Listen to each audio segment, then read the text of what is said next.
This is how you put a resistor on a PCB. You apply a little flux to where you're going to put the resistor.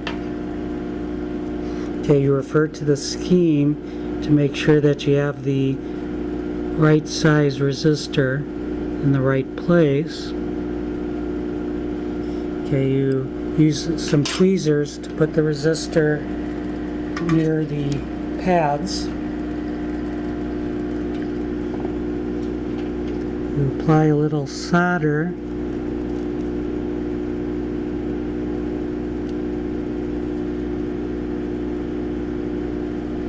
Okay, to the pad and the resistor.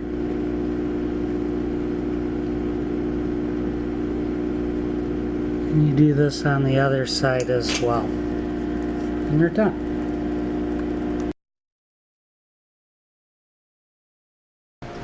Okay, I'm going to show you how to put together a PCB board. Okay, you take the board and make sure it's clean, and you apply solder paste to all the pads on the board. Okay, and you don't have to spend a lot of time doing this.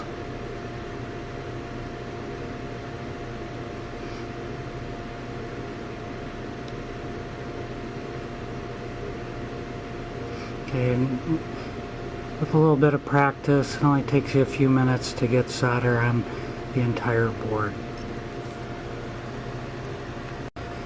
Okay, once you've applied the paste, you want to put the component in the proper position on the board.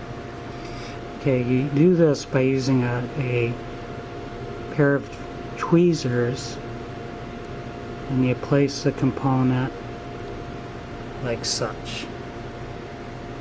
Okay, and what you don't want to do is you don't want to put too much solder paste all over the board, or you'll form solder bridges once the board is cooked. Okay, so what I'm going to do is I'm going to go ahead and populate a number of other components on the board, and this typically takes about between 5 and 10 minutes depending on how big the board is. So now I have all my components placed on the board. You don't, like I said, you don't have to take too much time putting the components on or making sure that they're exactly fitting on the pads correctly.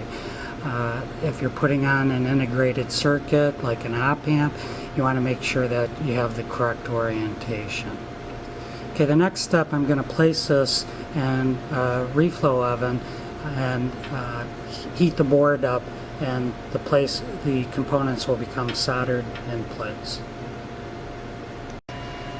The next step involves placing the circuit board on the shelf for the oven, selecting the correct heating profile for the soldering paste that you use, and then initiating the heating cycle.